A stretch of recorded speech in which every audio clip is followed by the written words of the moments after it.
আসসালামু আলাইকুম। অবিরাম বাংলার সংবাদে সবাইকে স্বাগত জানাচ্ছি। ফিরোজ তোহার। শুরুতে সংবাদ শিরোনাম। ভারতের হামলায় নিহতদের রক্তের বদলা নেয়ার হুমকি পাকিস্তান প্রধানমন্ত্রী। উত্তেজনা বাড়ালে ফের আক্রমণের হুমকি দিল্লির। সংঘাত বন্ধ চান ট্রাম্প। ভারত পাকিস্তান যুদ্ধে পারমাণবিক অস্ত্র প্রয়োগ করলে আক্রান্ত হবে বাংলাদেশ সহ দক্ষিণ এশিয়া। দুদেশের কাউকেই সমর্থন না দেবার পরামর্শ বিশ্লেষকদের।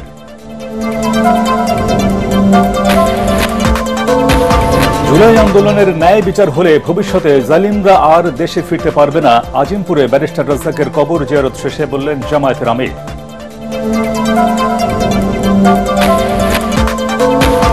এবং ঝালকাঠি আঞ্চলিক পাসপোর্ট অফিসে কোনো হয়রানি ছাড়াই যথাসময় মিলছে পাসপোর্ট। জনমনে ফিরেছে স্বস্তি। দুর্নীতি দুর্ভোগ এড়াতে সতর্ক কর্মকর্তারা।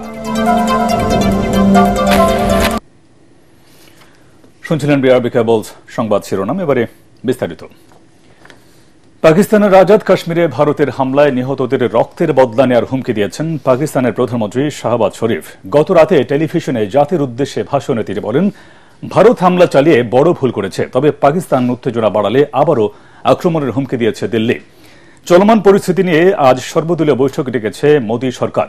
প্রচ্ছন্ন হুমকি দিয়ে সংঘাত বন্ধে দুদেশের প্রতি আবারও আহ্বান জানিয়েছেন মার্কিন প্রেসিডেন্ট ডোনাল্ড ট্রাম্প। যুদ্ধ বন্ধের দাবি জানিয়ে লন্ডনে বিক্ষোভ করেছেন পাকিস্তানিরা। বিস্তারিত শরীফুল ইসলামের প্রতিবেদনে।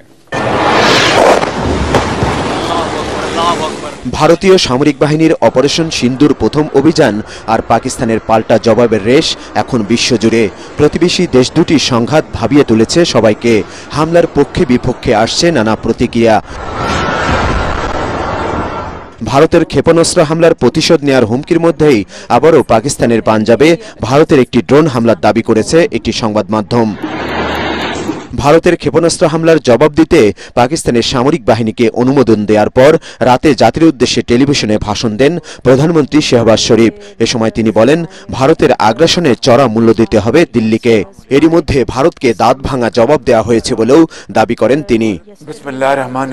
রাতের আধারে পাকিস্তানের ভেতরে ঢুকে বড় নাশকতার জন্য হামলা চালিয়েছে ভারত।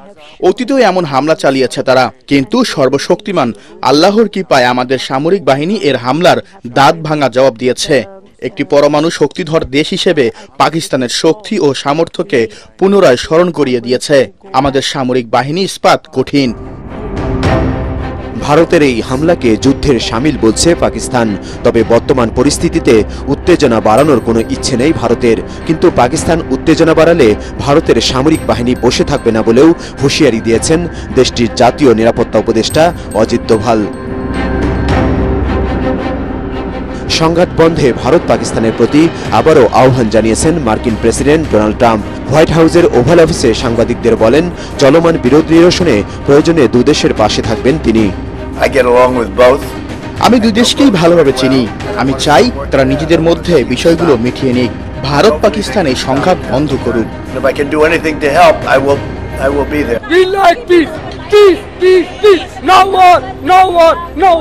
এদিকে ভারতীয় আগ্রাসনের প্রতিবাদ জানিয়ে লন্ডনে ভারতীয় হাই কমিশনের সামনে বিক্ষোভ করেন পাকিস্তানি নাগরিকরা। আজাদ কাশ্মীরের পতাকা হাতে যুদ্ধ বন্ধে নানা স্লোগান দেন তারা।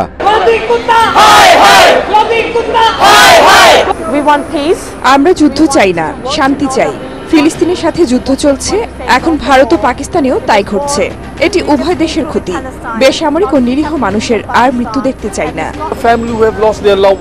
পাকিস্তানের নিরীহ মানুষের উপর ভারতের হামলা ন্যায়সঙ্গত নয়। আমরা ভারতীয় আগ্রাসনের তীব্র প্রতিবাদ জানাচ্ছি। পাকিস্তানের আত্মরক্ষার অধিকার রয়েছে। 2019 সালে দুদেশের যুদ্ধ বিমানের মধ্যে ডগফাইট হয়। তখন ভারতীয় একটি বিমান নিজেদের ভূখণ্ডে নামিয়ে পাইলটকে সামনে আনে পাকিস্তান। তবে এবার ভারতের 5টি যুদ্ধ বিমান ধ্বংস করলেও পাইলটদের ছবি প্রকাশ করেনি পাকিস্তান কিংবা ভারত। শরীফুল ইসলাম, এটিএন বাংলা। ভারত পাকিস্তানের উত্তেজনা বাড়তে থাকলে বাংলাদেশেও তার নেতিবাচক প্রভাব পড়বে বলে মনে করছেন বিশ্লেষকরা। বাধাগ্রস্ত হবে আমদানি রফতানি। দেশ দুটির আকাশসীমা ব্যবহারের ঝুঁকিও বাড়বে। এমনকি ভারত পাকিস্তান যুদ্ধে পারমাণবিক অস্ত্র ব্যবহার হলে আক্রান্ত হবে বাংলাদেশ সহ দক্ষিণ এশিয়ার বেশিরভাগ দেশ। এই অবস্থায় দুদেশের কাউকে সরাসরি সমর্থন না করার পরামর্শ তাদের। রিপোর্টে জানাচ্ছেন মাহবুব কবির চপল।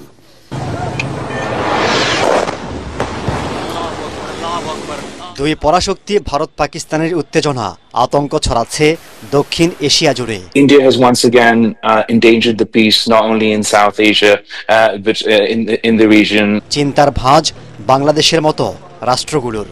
কি হবে, কি হতে যাচ্ছে, এমন আলোচনা দেশ জুড়ে। বিশ্লেষকরা বলছেন এখনই বড় ধরনের যুদ্ধের সম্ভাবনা কম, তবে দুদেশের সীমান্তে গোলাগুলি চলতে থাকলে যুদ্ধে জড়িয়ে যেতে পারে দেশ দুটি, যার নেতিবাচক প্রভাব পড়বে বাংলাদেশেও। ন্যাশনাল পলিটিক্সকে এক ধরনের বেনিফিট নেওয়ার জন্য এই বর্তমান নরেন্দ্র মোদী সরকারের একটা এজেন্ডা থাকতে পারে। প্রতিবেশী দেশ হিসেবে বাংলাদেশের অবশ্যই ক্ষতির সম্ভাবনা আছে। এখানে ইনভেস্টমেন্টের যে স্কোপগুলো আছে সেগুলো মানুষ এগোবে না। সোশ্যাল আনরেস্ট বাড়ার চান্স আছে। সোশ্যাল আনরেস্ট আমাদের তো এখনো রিলিজিয়াসিটি প্রচণ্ডভাবে কাজ করে মানুষের তৃণমূল পর্যায়ে অ্যাটলিস্ট আর রাজনীতিবিদদের মধ্যে। ভারত পাকিস্তানের যুদ্ধাবস্থার মধ্যেই আশঙ্কা তৈরি হয়েছে পারমাণবিক হামলা নিয়ে, কারণ দুদেশে আছে ৩৪২টির মতো পারমাণবিক অস্ত্র। এখনই সে অবস্থার সৃষ্টি হয়নি বলে মনে করছেন ঢাকা বিশ্ববিদ্যালয়ের নিউক্লিয়ার ইঞ্জিনিয়ারিং বিভাগের অধ্যাপক শফিকুল ইসলাম। তবে পাকিস্তান বড় আকারে আক্রান্ত হলে সেই সম্ভাবনা উড়িয়ে দেয়া যাচ্ছে না, আর এটি হলে বিপর্যয় নেমে আসবে দক্ষিণ এশিয়ায়। ভারত এবং পাকিস্তানের মধ্যে একটা দ্বিপাক্ষিক চুক্তি আছে, পরমাণু অস্ত্র ব্যবহার যাতে না করে দুই দেশ যে কোনো পরিস্থিতিতে হোক না কেন। এই চুক্তি তারা কিন্তু আগে প্রচুর উত্তেজনা দুই দেশের মধ্যে আমরা দেখেছি, কিন্তু তারপরে কিন্তু পারমাণবিক যে ব্যবহার এটা কিন্তু কেউ কখনো চিন্তা করে নাই বা তারা বলেও নাই। পারমাণবিক অস্ত্র ব্যবহার করা এখানে আফগানিস্তানের এটা প্রভাব ফেলবে, আমাদের উপর প্রভাব ফেলবে, পাকিস্তানের উপর প্রভাব ফেলবে, ভারতের উপর প্রভাব ফেলবে। সো এটা তো সুদূর প্রসারী প্রভাব। এই প্রভাব থেকে এটা খালি একটা যে সরাসরি মানুষ মারা যাবে তা না, এটা কিন্তু অনেকে কিন্তু সাইকোলজিস্ট ট্রমাটাইজড হবে, অর্থনৈতিকভাবে অনেক এই জায়গা অনেক সব ব্যবহার করতে পারবে না। তারা বলছেন ভারত পাকিস্তানের পরিস্থিতি গভীরভাবে পর্যবেক্ষণ করা উচিত বাংলাদেশের, তবে কারো পক্ষ নেওয়া ঠিক হবে না। বাংলাদেশ রাষ্ট্র সেখানে মেডিয়েটরের কাজ করা উচিত, সেখানে ফুয়েলিং না দিয়ে বরং কোনো পার্টিকে সমর্থন না দিয়ে ছোট রাষ্ট্রের যে ক্যাপাসিটি তার মধ্য দিয়ে শাটল ডিপ্লোমেসির জায়গায় কাজ করতে পারে। তাদের যে ইস্যুগুলি আছে, যে কাশ্মীরের অমীমাংসিত ইস্যুগুলো, এগুলো তারা এখন কিভাবে একজন মধ্যস্থতার মাধ্যমে সমাধানের পথ খুঁজতে পারে। कर्नल सोफिया कुरैशी। উত্তেজনা নিরসনে জাতিসংঘ কিংবা প্রভাবশালী দেশগুলো ভূমিকা রাখতে পারে বলেও মনে করছেন বিশ্লেষকরা। মাহবুব কবির চপল, এটিএন বাংলা, ঢাকা। ভারত পাকিস্তান সংঘাতে সরাসরি বাংলাদেশের জন্য কোনো নিরাপত্তা হুমকি নেই বলে মনে করেন বিশেষজ্ঞরা। দুই দেশের এই উত্তেজনার সাময়িক মন্তব্য করে তারা বলছেন ঘাত প্রতিঘাতের মধ্য দিয়ে দ্রুতই শেষ হবে যুদ্ধ। কারণ হিসেবে তারা বলছেন আর্থিক ক্ষতি বিবেচনায় যুদ্ধাবস্থা দীর্ঘ করার আগে দু দেশই চিন্তা ভাবনা করবে। তবে এই যুদ্ধে বাংলাদেশের আমদানি রফতানিতে ব্যাপক ক্ষতির আশঙ্কা করছেন ব্যবসায়ীরা। যুদ্ধ বন্ধে বাংলাদেশ মধ্যস্থতাকারী হিসেবে ভূমিকা রাখতে পারে বলে মত দিয়েছেন বিশ্লেষকরা। ইমদাদুল্লাহ বাবু রিপোর্ট। কাশ্মীর নিয়ে চিরশত্রু ভারত পাকিস্তানের দ্বন্দ্ব রূপ নিল সংঘাতে। বুধবার রাতে পাকিস্তানের পাঞ্জাব ও আজাদ কাশ্মীরে ভারতের হামলার মধ্য দিয়ে যুদ্ধে জড়ালো দুই দেশ। প্রথম দিনের হামলায় এ পর্যন্ত পাকিস্তানে অর্ধশতাধিক নিহত এবং ৪৮ জন আহত হয়েছেন। ক্ষতি হয়েছে বহু স্থাপনায়। অন্যদিকে ৫টি বিমান ভূপাতিত হওয়ায় ভারতের প্রায় $১.৫ বিলিয়ন ক্ষতি হয়েছে, আর প্রাণ গেছে অন্তত ১৫ জনের। নিরাপত্তা বিশেষজ্ঞরা বলছেন এখন পর্যন্ত যুদ্ধে ভারতেরই বেশি ক্ষতি হয়েছে, তাই কৌশলগত কারণেই এই যুদ্ধ বড় আকারে হওয়ার শঙ্কা দেখছেন না তারা। বৃহৎ শক্তিবর্গ বিশেষ করে মার্কিন যুক্তরাষ্ট্র চাচ্ছে যে আর যেন না হয়। এটা অনেকটা বিটুইন ইসরায়েল এবং ইরানের মধ্যে যেসব আমরা দেখেছি ঘাত প্রতিঘাত, এটা হয়তো সীমাবদ্ধ থাকবে একটা ঘাত ও প্রতিঘাতের উপর। বাংলাদেশের নিরাপত্তা তখনই বিঘ্নিত হবে যদি এটার সাথে চীন জড়িয়ে পড়ে। চীন যদি এখন ভারতের উপরে চাপ সৃষ্টির জন্য কোনো সামরিক অ্যাক্টিভিটি শুরু করে, তখন কিন্তু ভারতও তার পূর্ব সীমান্তে বিভিন্ন সামরিক উপকরণ হয়তো সরবরাহ শুরু করবে। তখন কিন্তু বাংলাদেশের আমাদের যে নিরপেক্ষ ভূমিকা সেটা যথেষ্ট চাপের মুখে পড়বে। তিনি বলছেন দুই দেশেরই পরমাণু অস্ত্র থাকলেও এই অঞ্চলের নিরাপত্তায় তা ব্যবহারের সুযোগ কম। কারগিলে অ্যাবাউট ৩ মাস ধরে যুদ্ধ হয়েছে, কিন্তু সেখানে কোনো অস্ত্র ব্যবহার হয়নি। নিউক্লিয়ার যাওয়ার আগেও অনেকগুলো স্টেজ থাকে, যে ওয়েপন্সগুলো আর্মড হয়েছে কিনা, ওয়েপন্সগুলো কোথায় আছে, যদি কার হাতে, এগুলো আমার মনে হয় না এটা সেই স্টেজে যাবে।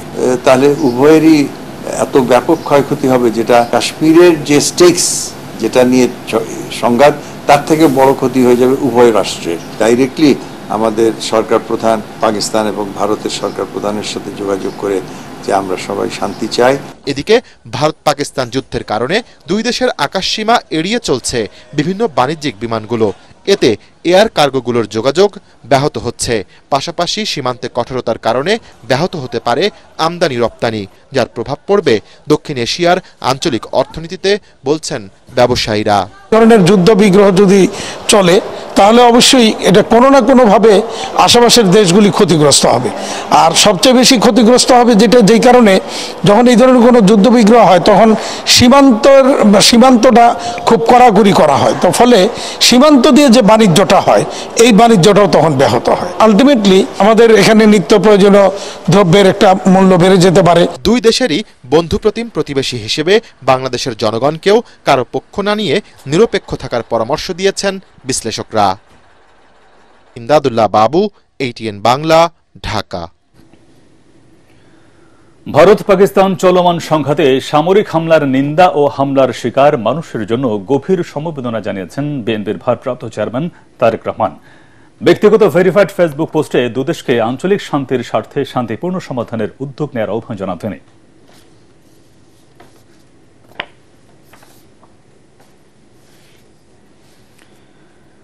এবার অন্যান্য প্রসঙ্গ।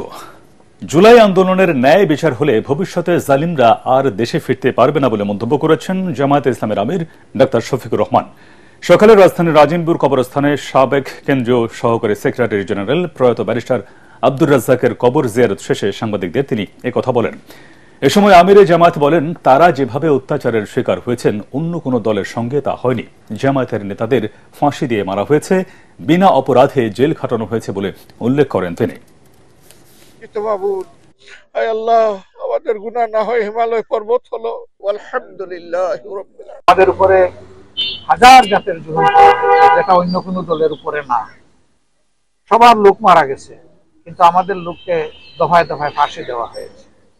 জেলের ভিতরে আমাদের সিনিয়র নেতৃবৃন্দকে খুন করা হয়েছে। সর্বশেষ খুনের শিকার হয়েছেন আল্লামা দিলওয়ার হোসেন সাঈদ। 24-এর আন্দোলনে যারা শহীদ হলো, যারা পঙ্গু আহত হলো, যারা জীবনের তরে জিন্দা শহীদ হয়ে এখন বিছানায় পড়ে আছে, কাতরাচ্ছে, অন্ধ হয়ে, প্যারালাইজড হয়ে, তারা যেন ন্যায় বিচারটা পায়। এই ন্যায় বিচার যদি নিশ্চিত হয় তাহলে আগামীতে কোনো জালিমের জন্ম এই দেশে হবে না। ঝালকাঠি আঞ্চলিক পাসপোর্ট অফিসে কোনো হয়রানি ছাড়াই মিলছে পাসপোর্ট। এতে জনমনে ফিরেছে স্বস্তি। ঠিক সময়ের জন্য পাসপোর্ট হাতে পায় সেবা নিতে আসা মানুষ, সেদিকে বিশেষ নজর রাখা হচ্ছে বলে জানায় অফিস কর্তৃপক্ষ। ঝালকাঠি প্রতিনিধি HM নাসির উদ্দিনের পাঠানো রিপোর্ট জানাচ্ছেন ফারহিন ইসলাম টুম্পা। আগের সেই চিরচেনা জটলা নেই দালালের দৌরাত্ম্য। সবাই স্বস্তি নিয়ে পাসপোর্ট করছেন। এমনই চিত্র এখন ঝালকাঠি আঞ্চলিক পাসপোর্ট অফিসের। রাজনৈতিক পট পরিবর্তনের পর দালাল হয়রানি ও অতিরিক্ত অর্থ ছাড়াই মিলছে সেবা। ঝালকাঠি সদর, নলছিটি, রাজাপুর ও কাঠালিয়ার উপজেলার মানুষ সেবা নিচ্ছেন এই অফিস থেকে। সেবাগ্রহীতারা জানান, বর্তমান সেবার মানে সন্তুষ্ট তারা। সবসময় যেন এই পরিবেশ বজায় থাকে এমন দাবি তাদের। 10 বছর মেয়াদী পাসপোর্ট করতে 5,750 টাকা সরকারি খরচ ছাড়া বাড়তি কোনো খরচ হচ্ছে না বলে জানান তারা। আমরা কল্পনা করতে না আগের মতো কোনো হয়রানি হয়তো না, আমরা খুব সুন্দরভাবে সবকিছু করতে পারছি। আমরা পাসপোর্ট করছি, অনেক ভালো হয়েছে, আগের মতো হয়রানি হতে হয় না। কতদিনে পাসপোর্ট মানে টাইম মতো যে টাইম দিয়েছে ওই টাইমের ভিতরেই পাইছি। দালালি না এবং হয়রানির শিকার হয় না এবং খুব ভালো সার্ভিস পাচ্ছি আমরা। বাড়তি কোনো টাকা লাগে না, আমরা এইভাবে সার্ভিস পাই, কোনো সমস্যা হয় না। সেবাগ্রহীতাদের যেন কোনো হয়রানিতে পড়তে না হয় সেদিকে বিশেষ নজর রাখা হচ্ছে বলে জানান আঞ্চলিক পাসপোর্ট কর্তৃপক্ষ। কারো যদি কাজটা কোনো কারণে নাও হয়, কি ত্রুটির জন্য হচ্ছে না, আমরা চেষ্টা করি সেটাও বুঝিয়ে দেওয়ার জন্য। যারা পাসপোর্ট পেতে চান বা পাসপোর্ট নিতে এসেছেন বা আসছেন, তারা যেন সঠিক সময়ে পাসপোর্টটি পেয়ে যান, এজন্য আমি এবং আমার টিম সর্বোচ্চটুকু চেষ্টা করছি এবং করে যাব। প্রতিদিন এখানে 40 থেকে 45টি অনলাইন আবেদন ফর্ম জমা পড়ছে। বিপরীতে 50 থেকে 60টি নতুন পাসপোর্ট গ্রাহকদের হাতে দিচ্ছে অফিস কর্তৃপক্ষ। Bureau report, ATN Bangla. চুয়াডাঙ্গার ভারত সীমান্তবর্তী হরিপুর থেকে 3টি স্বর্ণের বার সহ এক ব্যক্তিকে আটক করেছে বিজিবি ব্যাটালিয়নের সহকারী পরিচালক জানান, গোপন সংবাদের ভিত্তিতে মহেশপুর 58 ব্যাটালিয়ন অধীনের জীবননগর বিওপির টহল দল জীবননগর উপজেলার ইউনিয়ন পরিষদের সামনে থেকে ব্যাটারি চালিত ভ্যান সহ নবদুর্গাপুর গ্রামের ইসহাক মণ্ডলের ছেলে আলমগীর হোসেনকে আটক করে। এ সময় তার শরীরে স্কচ টেপ দিয়ে পেঁচানো 3টি অবৈধ স্বর্ণের বার পাওয়া যায়, যার ওজন 349.33 গ্রাম। উদ্ধার করা স্বর্ণের আনুমানিক মূল্য 48,52,406 টাকা। আটক আলমগীর হোসেনের বিরুদ্ধে জীবননগর থানায় মামলা হয়েছে। অবৈধ স্বর্ণের বারগুলো সরকারি কোষাগারে জমা দেওয়া হয়েছে। এবারে আন্তর্জাতিক সংবাদ।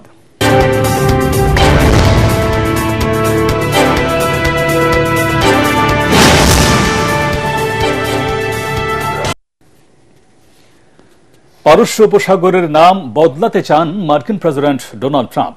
আগামী সপ্তাহে সৌদি আরব সফরের সময় এই পরিকল্পনা ঘোষণা করবেন তিনি। ট্রাম্পের চাওয়া, যুক্তরাষ্ট্র এখন থেকে পারস্য উপসাগরকে আরব উপসাগর হিসেবে উল্লেখ করবে। ট্রাম্পের এই পরিকল্পনার তীব্র নিন্দা জানিয়ে এক বিবৃতিতে ইরানের পররাষ্ট্রমন্ত্রী আব্বাস আরাঘচি বলেছেন, ট্রাম্পের পারস্য উপসাগরের নাম পরিবর্তনের পরিকল্পনা ইরান ও এর জনগণের প্রতি শত্রুতাপূর্ণ মনোভাবের ইঙ্গিত দেয়। মার্কিন সংবাদ মাধ্যম এপি জানায়, দীর্ঘদিন ধরে আরব দেশগুলো ইরানের দক্ষিণের গুরুত্বপূর্ণ এই জলভাগের ভৌগোলিক নাম পরিবর্তনের জন্য চেষ্টা করে আসছে। অন্যদিকে 16 শতক থেকে পারস্য উপসাগর এই নামে পরিচিত ঐতিহাসিক নামটি ধরে রেখেছে ইরান। গেল জানুয়ারিতে মেক্সিকো উপসাগরের নাম পরিবর্তন করে আমেরিকা উপসাগর রাখেন ট্রাম্প। কবিগুরু রবীন্দ্রনাথ ঠাকুরের 164তম জন্মবার্ষিকী উপলক্ষে কুষ্টিয়ার শিলাইদহ কুঠিবাড়িতে শুরু হয়েছে 3 দিনের উৎসব। এ উপলক্ষে কবির স্মৃতি বিজড়িত কুঠিবাড়িতে এখন সাজ রব। ভিড় করেছেন রবীন্দ্র ভক্তরা। কুষ্টিয়া প্রতিনিধি তুহিন আহমেদের রিপোর্ট, জানাচ্ছেন ফারহিন ইসলাম টুম্পা। পদ্মা তীরের ছায়াশীতল নিরিবিলি পরিবেশের কারণেই বিশ্বকবি রবীন্দ্রনাথ ঠাকুর বারবার আসতেন এই শহরে। কুষ্টিয়া শহর থেকে মাত্র 13 কিলোমিটার দূরে শিলাইদহ কুঠিবাড়ি। এই বাড়িতে বসে কবিগুরু রচনা করেছিলেন তার বিখ্যাত নৌকাডুবি, বলাকা সহ অসংখ্য গান, কবিতা ও সাহিত্যকর্ম। জমিদারি পরিচালনার সূত্রে এই শিলাইদহে থেকে 1913 সালে গীতাঞ্জলির অনুবাদে প্রথম সাহিত্যে নোবেল পুরস্কার পান। আর তাই রবীন্দ্র সাহিত্যে শিলাইদহের গুরুত্ব অন্যতম।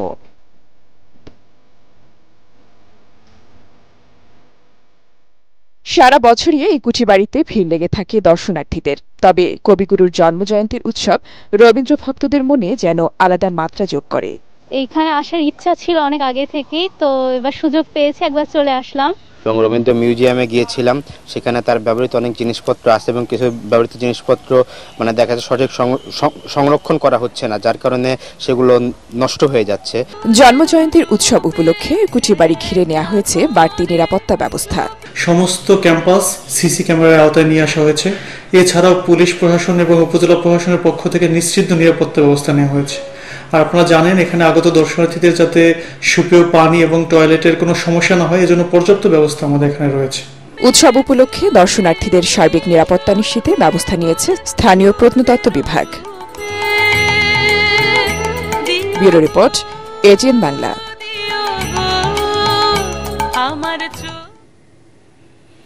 এবার খেলার খবর।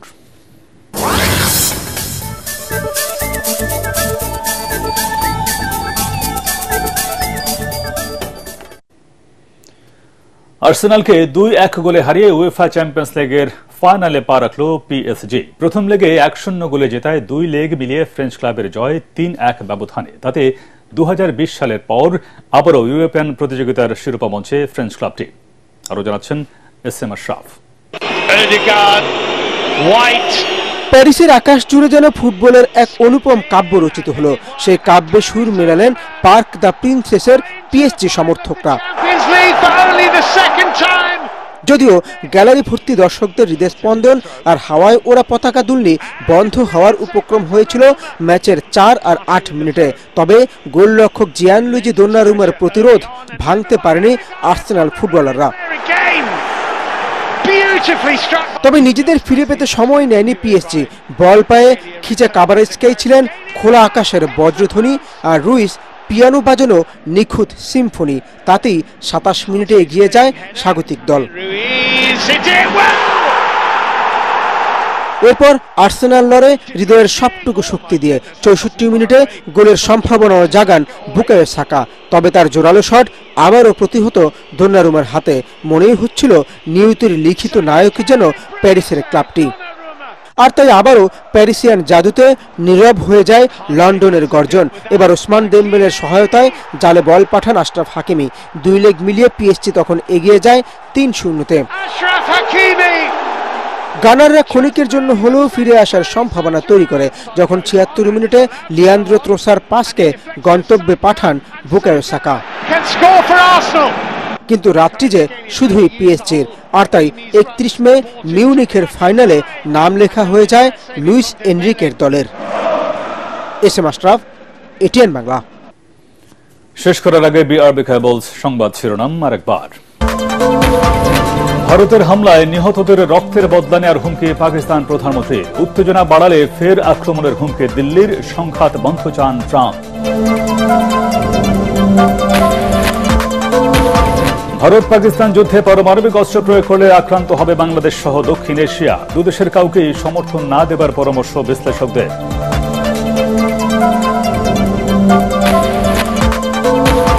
জুলাই আন্দোলনের ন্যায় বিচার হলে ভবিষ্যতে জালিমরা আর দেশে ফিরতে পারবে না। আজিমপুরে ব্যারিস্টার রাজ্জাকের কবর জিয়ারত শেষে বললেন জামায়াতের আমির।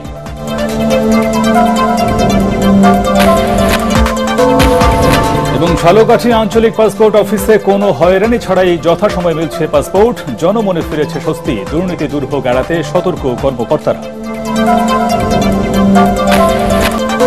পরবর্তী সংবাদ দেখার আমন্ত্রণ জানিয়ে এখনকার মতো শেষ করছি। এটিএন বাংলা সংবাদ ইউটিউবে দেখে ব্রাউজ করুন, youtube/ATN বাংলা নিউজ। ধন্যবাদ সবাইকে।